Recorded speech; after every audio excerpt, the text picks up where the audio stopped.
So today we are going to talk about transformers. In a previous tutorial, we needed to use a transformer to create a half-wave rectifier, and we're going to be doing a full-wave rectifier in the future. But I realized that there might be some questions on how to set up a transformer in the parallel versus series configuration. So I want to go over that really quick. So with a transformer, you have to have at least a dual primary or a dual secondary, or in this case, both, if you want to do that. Otherwise, it's literally impossible to do a series versus parallel setup. So I've got here a VPS 24-5400 from Triad Magnetics. And the interesting thing about this is it has a dual primary and a dual secondary on it. Now what that means is, let's jump into the data sheet. If you look at this, you'll notice that you have that one long line, squiggle, squiggle, then right below it, long line, squiggle, squiggle, long line, and then the two long lines in between, basically the mirror image on the other side. Basically what that means is you have almost two kind of independent transformers in there, and that's very hand-wavy. Don't think into that too much. But the way it's set up is, depending on how you connect it, you can make it so the voltage across those are in parallel or in series. So as you're looking at the transformer, you can see on the left the 6521, and you can see how those are two separate pieces there. And if you connect 5 and 2 together, then it's basically from top to bottom one series circuit. But if you connect 2 to 6 and 5 to 1, then those two halves of the primary side are now in parallel. The reason you'd want this is, let's say that you take 230 volts and hook it up to 1 and to 6, and then connect 5 and 2 to each other. Then what you're basically getting is 115 volts from 6 to 5 and 115 volts from 2 to 1. Whereas if you put it in parallel and you have 115 volts from 2 to 6 and from 1 to 5, you're getting the same voltage across those two portions of the transformer. And so that's why you want to do it. And that's how you can have your choice of, hey, am I able to use this transformer in the US where it's 115 volts or somewhere else where it's 230 volts? So that is how you connect it to get the incoming on the primary side of the transformer to the voltage that you want.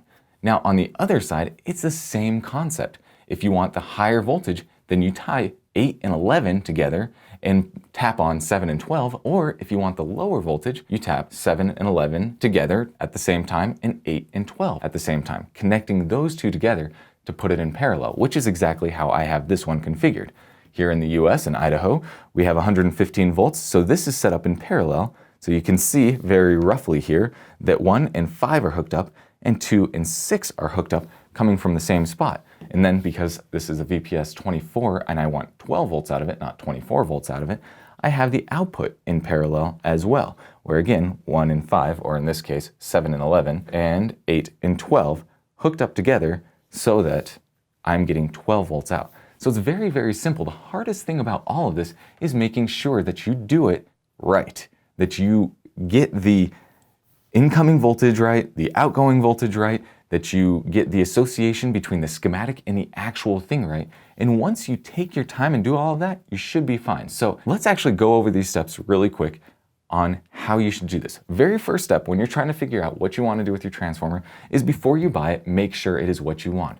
Now, I needed 12 volts out of this when I bought this several years ago. And so I got this because I knew that I could put it in parallel configuration to get 12 volts out of it. So that is the very first step. Make sure you're buying the right piece. The second step is to jump in and look at the schematic. And again, on this schematic, I can look at it and see, okay, to put this in series, I can connect 2 and 5, and to put it in parallel, I can connect 2 and 6 and 1 and 5. And on the output, I can make that same decision. Then the next thing is to transfer that idea from the schematic to real life. And that is where you have to look at this, make sure that you have these matched up with the actual schematic symbol, and make sure that you plug it in all right. And again, it's like anything in electronics and the electrical engineering industry. If you aren't sure and this is your first time, honestly, even if you are sure and you're quite confident, take your time, look at it, think it through, and compare everything. Now, the interesting thing is I have this as your typical looking transformer, but let's look at a data sheet for a toroidal transformer that Triad puts out. And if we look at this schematic, it looks the exact same. So even though the actual device is a completely different shape and it's got wires coming out of it instead of these little spade connections, it's the same concept. Figure out what you need, look at the schematic. Notice that in this case, you can connect brown and gray together and violet and blue together on the primary side, and yellow and red and orange and black together on the secondary side to get your parallel configuration, etc. You take that and then again, you grab the actual transformer and you have the wires and you make sure you follow that, and you should be good to go. So again, the individual steps are very, very simple. It's just making sure that you go through them properly, have an intuitive understanding of what's going on, making sure that that intuitive understanding is actually correct, and then you'll be fine.